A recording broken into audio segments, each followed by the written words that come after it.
Every team, every topic, everywhere. This is Believe. This is FunBelt Commissioner Keith Gill, and I listen to the FunBelt podcast. If you didn't know before, now you know why they call this the FunBelt. Very excited about the Sun Belt. While other conferences have been breaking up, our conference has become stronger. The state of Sunbelt football is the strongest in our history. I saw FunBelt Conference, and I'm like, I don't know what this is, but I got to join the show. This sounds a lot of fun. Welcome back to FunBelt Thibs. I almost called it FunBelt Suncast, but it's the FunBelt podcast. It's not the Sunbelt Suncast, although maybe we should rebrand it as such. It's not a podcast; it's a Suncast. Well, I mean, we are up for a national award from the Sportscasters Podcast Awards in the independent category, going up against some big guys though, with some NFL Network guys, some on-3 coverage. I've seen some of those. But then there's 3 or 4 of us independent guys that we all got to support each other. That's right. You know what? We're like Mike Oresco here. We're pulling for each other because only together can we be stronger. I am Jeremy Harper with HowlRazor.com. He is Dusty Thibodeau from the Warhawk Report, missing today, on his way back from Ohio after the Ohio State versus James Madison women's NCAA game. Shane Metlin of the Daily News Report is out today, so we can make fun of Shane without consequence, Thibs. Yeah, and we have 0% chance of pissing off a Carolina-based school. No, everybody who's listening can rest assured that there will be no insults hurled at any particular fan base, except for the Boobcats. We'll be happy to do that. But I'm going to bring up something right away, Thibs. Thibs, I'm just going to, you got to eat your frogs first thing in the morning, right? And here's the frog that we got to eat. Is this a TCU reference? No, that a horned frog's not a frog; it's a lizard. Anyway, you gotta eat your frogs first thing in the morning, and the frog we're gonna eat is that the Sun Belt really shit the bed in postseason play. Am I right, Thibs? Am I overblowing it? Am I allowing my disappointment to color my judgment? No, I think that's fair. I mean, we thought that the regular season was going to position us to pick up at least one postseason win. Yeah. And we did get one, with Georgia Southern picking up a win in the Women's Invitational. The good old sea level there, Jeremy, without the sea level title. Hey, listen, we didn't get any other wins. I'm taking it. I'm happy. Thank you, ladies of the Eagles. Thank you very much. But let's be fair. I mean, I thought that the Cajuns played pretty well. I don't think that they played well enough to win, but they definitely had a good showing there against Tennessee. Tennessee moves on into the Sweet 16 after they downed Duke. So I think that the Cajuns would have possibly only been a one-and-done team anyway had they been able to pull off that win against the Volunteers. To me, though, the worst showing was that NIT bid of Southern Miss against UAB. UAB just blazed them. You can look at Southern Miss and see how they performed in the Sun Belt tournament. Saw that, there were some weaknesses exposed. And maybe they were playing well over their heads for the whole year. Or maybe this is just time that they just finally, had a downside. But you're right. That game was very embarrassing. It was embarrassing for the Sun Belt. It was embarrassing for Southern Miss. It really should make us be a little bit more humble about Sun Belt basketball right now. But I will say this about that Tennessee-Louisiana game, Thibs.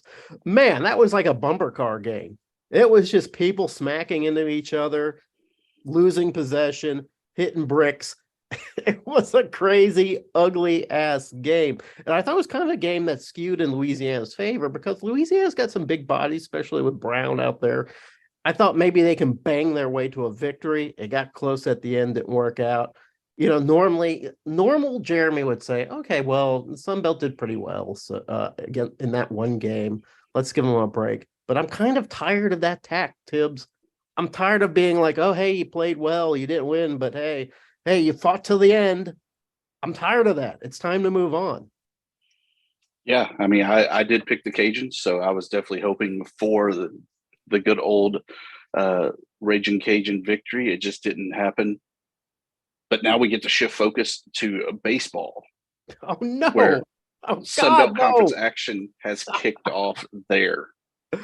Yes, we are in the middle of conference action. I know because the Cajuns have swept my Red Wolves in efficient and inglorious fashion. I saw that Georgia State put a sweeping on Troy. What is up with that, Tibbs? Yeah, so getting back to your opening sweep there of the Raging Cajuns, Jackson Niza, I think is how you say his last name, a Florida State transfer.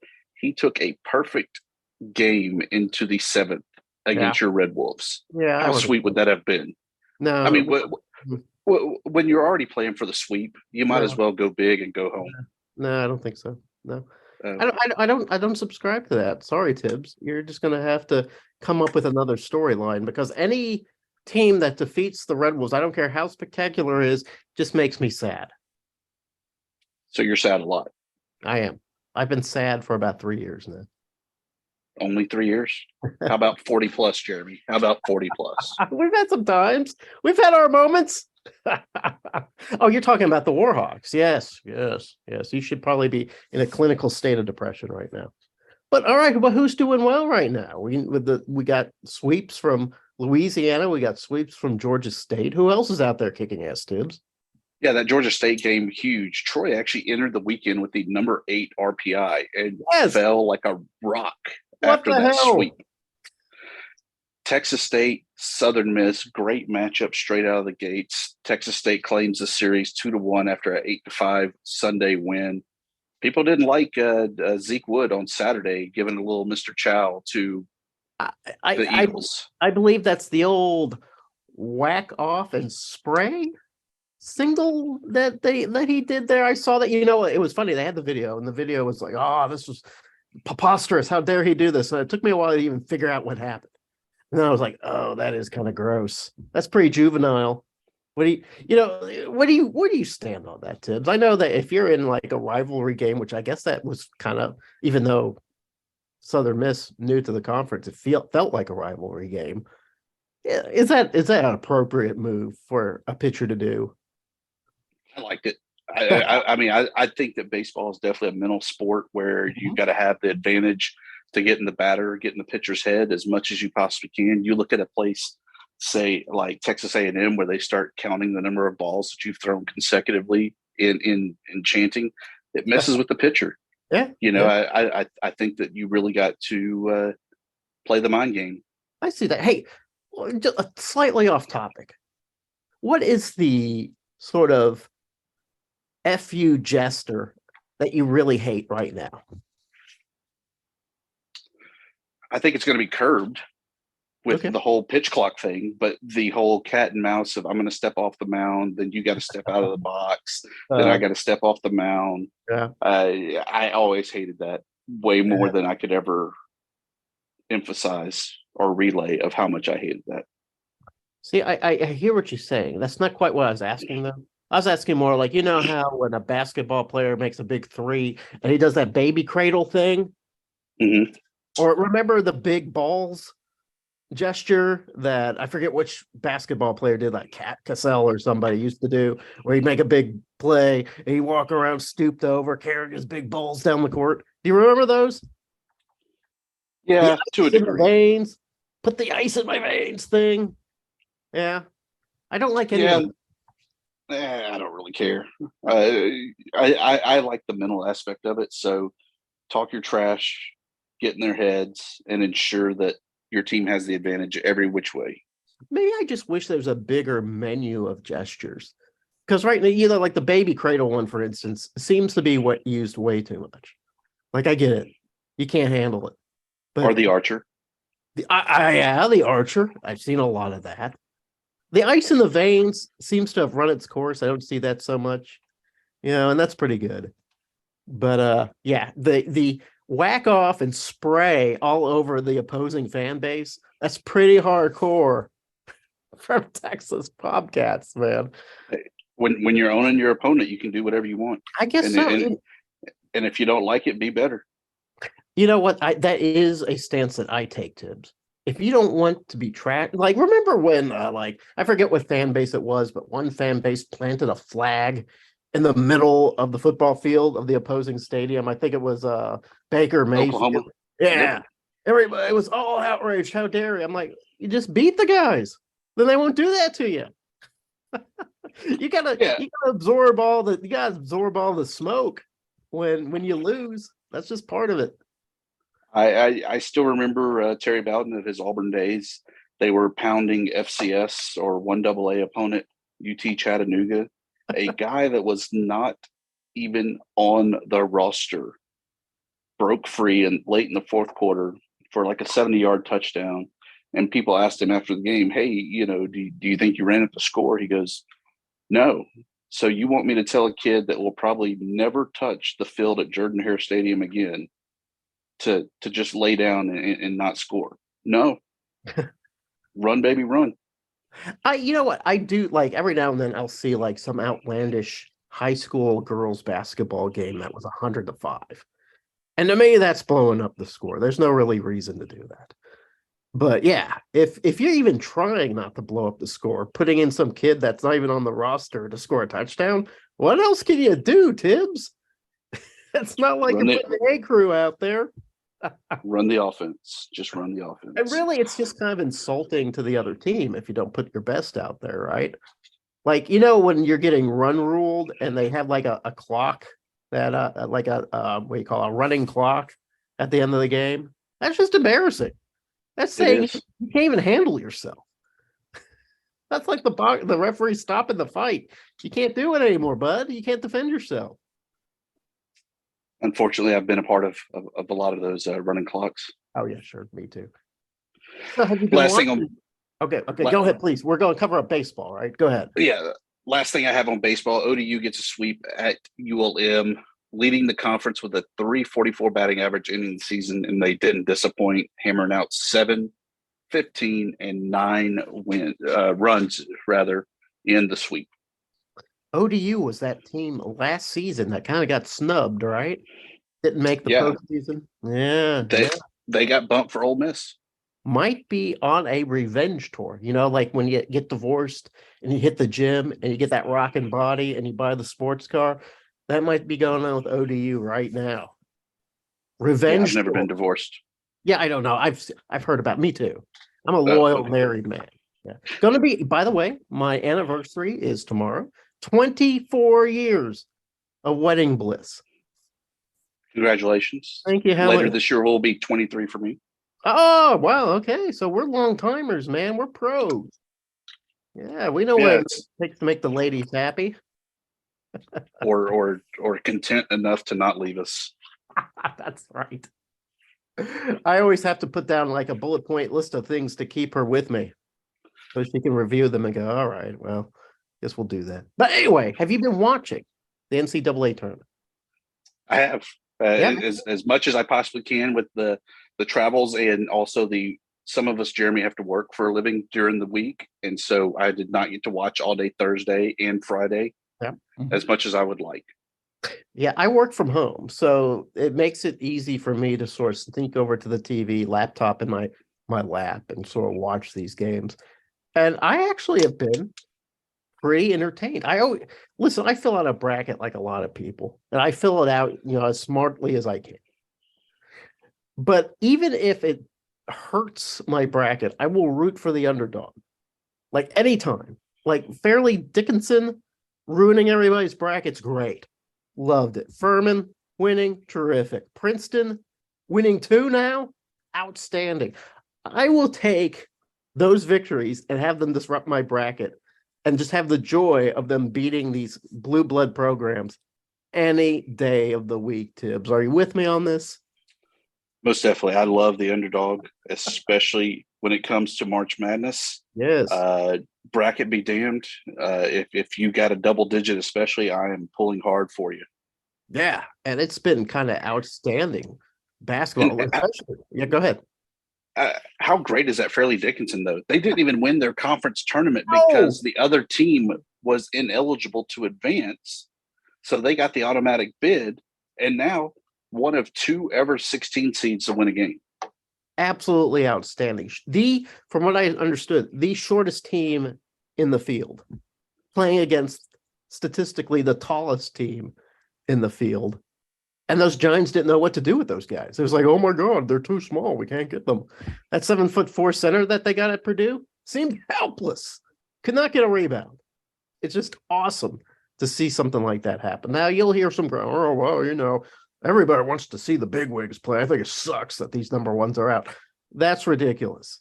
Absolutely ridiculous. Pull for these other teams, these teams that will never get the TV contracts, these teams that will never get the fancy sports merchandise contracts.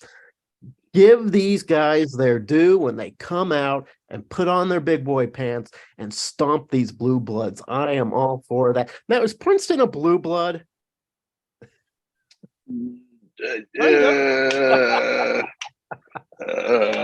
Sure. I mean, you're technically a non-scholarship player. You're there just because you're super smart and no athletic scholarships are awarded. Does that make them blue blood? Maybe. Let me tell you something about Princeton. You know how many times they've been to the Sweet 16? I believe a win on Sunday would make it twice. 7 times they've been to the Sweet 16. Good for them. But a lot of that was like in the 60s. Like the first time they went was in the 60s. And then they had some times in the 70s. I think maybe in the 80s they went back.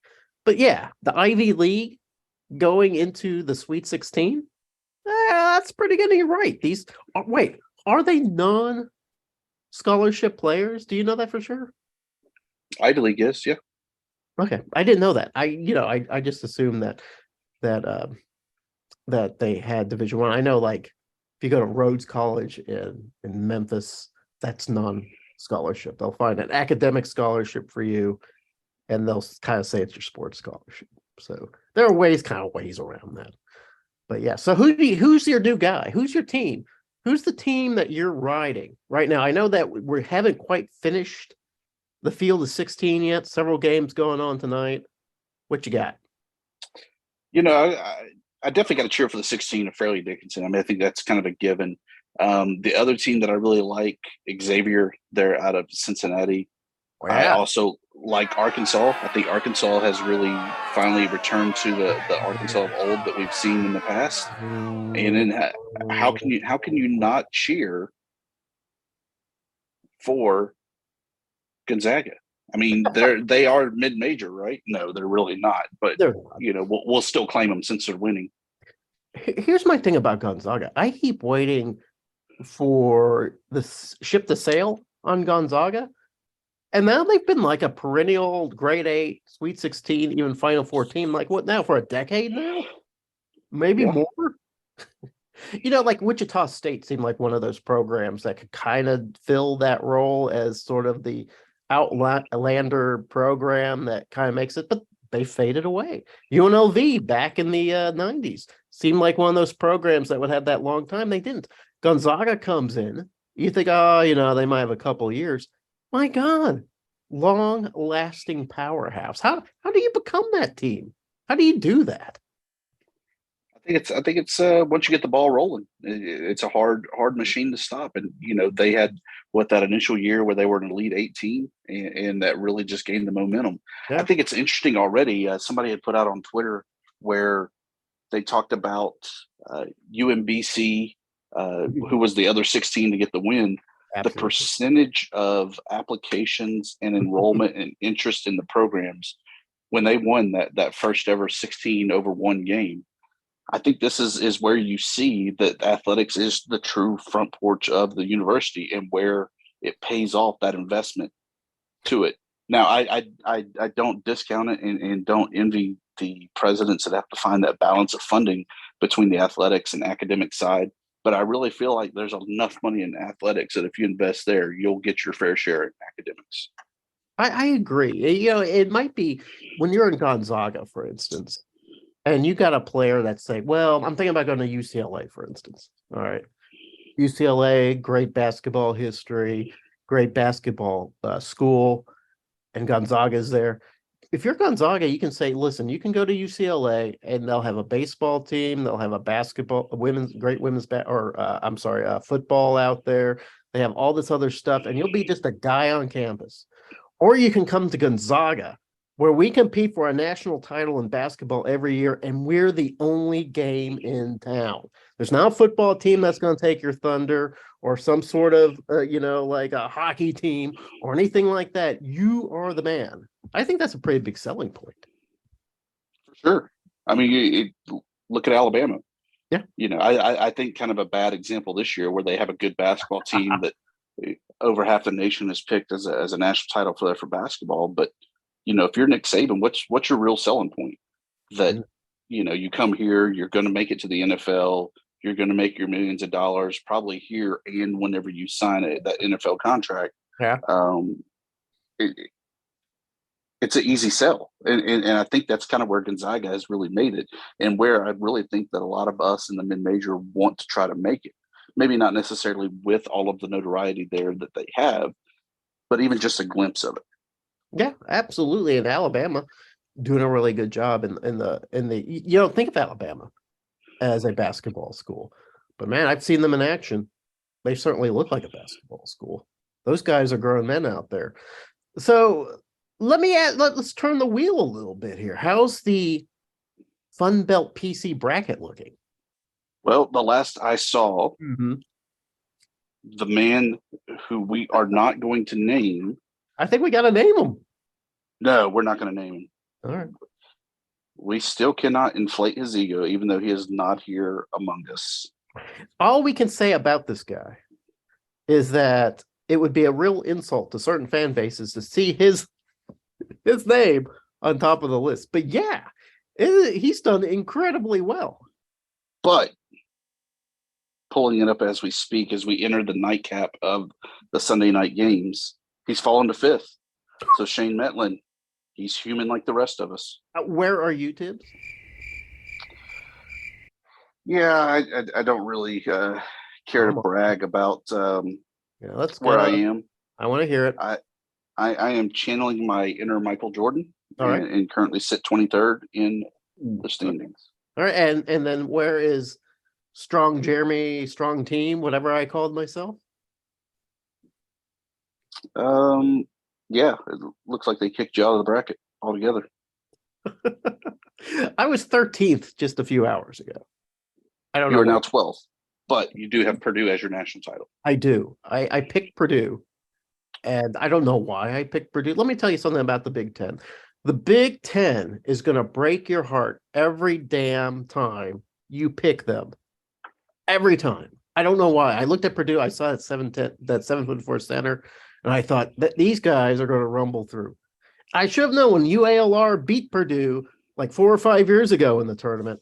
I should have known Purdue has a history of pooping the bed. And there they went. They pooped the bed. Just know that we will all finish better than Kara Ritchie, who did not submit her picks and is dead last in the standings. Kara Ritchie. We did get a pretty good list of people in the bracket, and it was fun. You know who I invited, by the way, personally invited? I'll give you a list of people who didn't respond. Jillian Anderson from X-Files fame, I invited. She did not respond. Jose Canseco, he used to play for the Athletics. I don't know if you remember him. Invited him. He did not respond. Rudy Giuliani, former Trump attorney, did not respond. But you know who did respond? Who did? Phil Steele, our buddy. I saw that on Twitter, and he's like, dude, I don't know anything about basketball. He admitted. I was pretty much like, well, most of us don't. But it was nice of him to at least, respond. I thought that was good. I asked Zeke Elliott to join because he's no longer with the Cowboys. He's got some free time. Well, didn't hear from him either. It's kind of disappointing. But regardless, we have a pretty stout group, I think. Pretty good group. We have a good group. And we talked earlier about baseball. Yeah. Softball also rolling along in Sunbelt Conference. 3 undefeated teams. All right. Marshall, your Raging Cajuns, Yeah. South Alabama. Ooh. Winless teams, Georgia State, Southern Miss, App State, and Arkansas State. That's very cute because we don't have a team. That's kind of what you're implying, right? Exactly. Yes, absolutely. Yeah, and we're still waiting on that to happen. So you may or may not have noticed, Tibbs, because you've been in Guatemala, that Arkansas State has fired its head basketball coach, Mike Bellotto, and is currently seeking a new head coach for the men's program. I did see that. I saw also that Georgia Southern has hired a coach after they fired Berg in the postseason, hired the Alabama assistant for taking over the Eagles program. Oh, who they get? Charlie Henry is their next head coach. Charlie Young guy. Henry. Don't know Charlie Henry. You know what's funny though is that Arkansas State is also looking possibly at a Alabama assistant. You know, the new athletic director for Arkansas State, Jeff Purinton, he came from Alabama. And now the leading contender for that job is Brian Hodgson. Brian Hodgson. So I guess we'll see. Maybe we'll have a couple of Alabama guys come in. But No movement yet, though, on the women's side, as South Alabama, ULM on the market for new coaches. Yeah, I wonder if that's a little more of a difficult hire. I don't know. Yeah, I would think that that's going to be a tougher hire to fill those shoes. And I mean that in that it's a tough place to win. Mm-hmm. Probably not the best pay that's on par with your peers. Yeah. And still expected to compete at least at a 500 level. Yeah, absolutely. I mean, to me, basketball hires are the hardest anyway, because there are so many coaches out there, but you don't know what who wants to go, who's really good, who's up and coming, who's getting paid too much. It would be a big job to find that guy. So I guess we'll just have to see. But anyway, everybody's kind of, I'm not going to say everybody's just thrilled that Bellotto's gone. I think most people are pretty relieved, pretty happy. It was 6 seasons of not really going anywhere. 6 seasons of having some pretty good players, but not a whole lot of wins. So I guess we'll see how that works out. So Jeremy, short, sweet. We wrap up the NCAA tournament. The lack of wins for the Sun Belt Conference. Baseball off to a good start for some, not for others. Softball, same way. Sure. But now we talk plugs, promos, and parting shots. And really, that's the segment everybody likes, right? I mean, that's what they I think come so. Mostly because they know that the show's about to end when they hear that. Yes, they're like, thank God, our misery has coming to a close. We can finally move on with our lives. Thibs, why don't you go off? Why don't you be the guy? Come on, who's the first? What's our first parting shot, plug, or promo? You know, I alluded to it earlier. I All think that now that we're in March Madness and having success from the high seeds with Princeton a 15 seed, Fairleigh Dickinson a 16 seed, sure. This is it. This is the shining moment for us in the mid-major part and in athletics as a whole to show where if you make the investment, even a little bit of an investment, you're going to get a huge payback on the academic side and beyond to justify that increase. And I really hope that Fairleigh Dickinson can really capitalize on this. I know that University of Maryland, Baltimore County did when they became the first ever 16 seed to win. And there's still a great follow on Twitter, so you got to make sure you follow it. I do as well. But my hope is that we can have a Sun Belt team that can get not just one, but even 2 wins into the NCAA tournament next year. You know, that's a good goal. And you know what's a modest goal. And when you see some of these other teams, some of these small programs coming in and getting their wins, we shouldn't be able, we should look at that and go, these goals are attainable. All we have to do is put a little focus on our teams. And it's going to happen. If Shane Metlin were here, I think he would agree with us, Tibbs, that the Sun Belt has the ingredients. We've got the ingredients. We've got all the fixings to become a basketball program. It just has to start happening. We got to set the oven to bake and make it happen. By the way, you like one shining moment, Shane Tibbs? Yeah, some years. You know what I think that we should replace one shining moment with? Plugged promos and parting shots. No, that would be wow. That would be an excellent idea. But no, that's not what I was thinking. I was thinking, have you ever watched Bloodsport with Jean-Claude Van Damme and, strangely enough, Forrest Whitaker?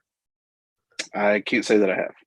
Well, Bloodsport is about John Van Damme plays a guy named Frank Dukes who competes in something called the Kumite, and the Kumite is like this underground karate tournament where it's like no holds barred, right? People get killed in it. It's illegal and all this stuff, right? But it's the Kumite. So because it's a movie that was produced in the 1980s, there is a song about the Kumite in the movie itself.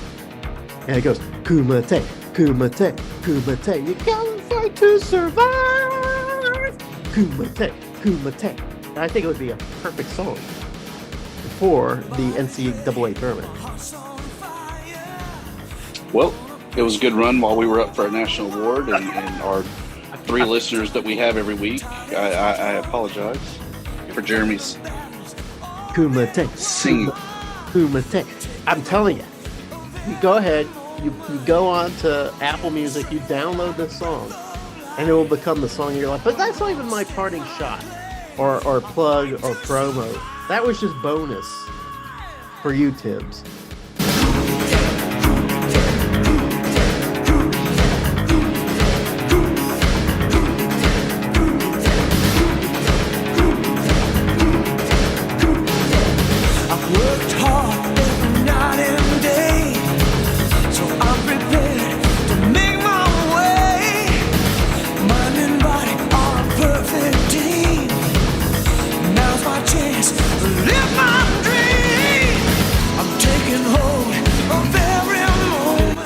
My parting shot is this. At first, I was going to talk a little bit about the indoctrination of college kids, and I'm not talking about politically. I'm talking about college sports kids thinking that nobody believes in them.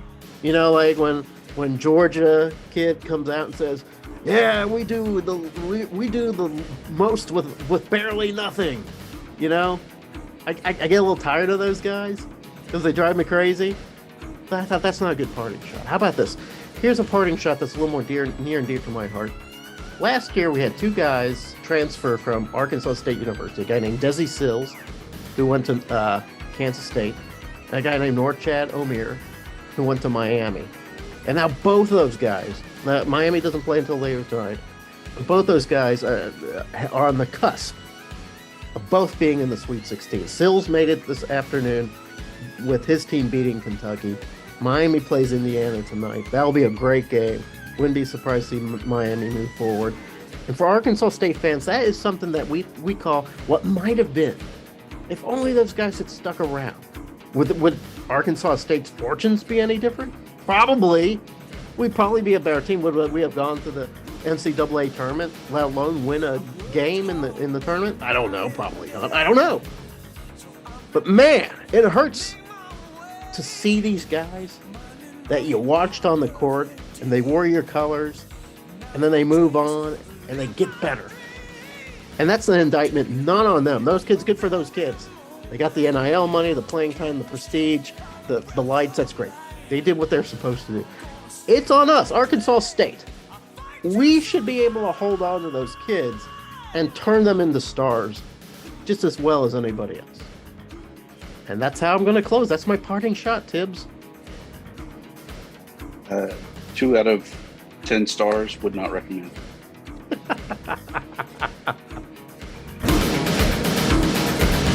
body's ready, my heart's on fire.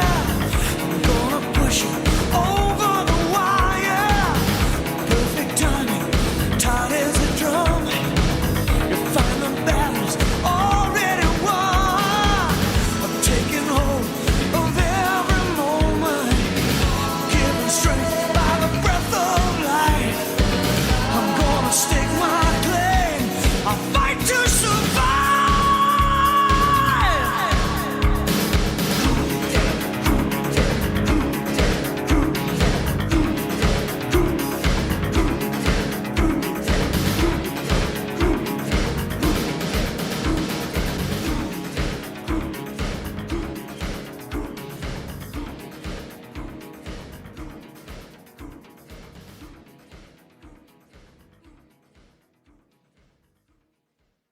If you're a facilities manager at a university, you know students rely on the cafeteria for breakfast, lunch, dinner, and the occasional late night snack. So when a dishwasher breaks down and dirty plates pile up, the mess hall can turn messy in the blink of an eye. Enter Grainger.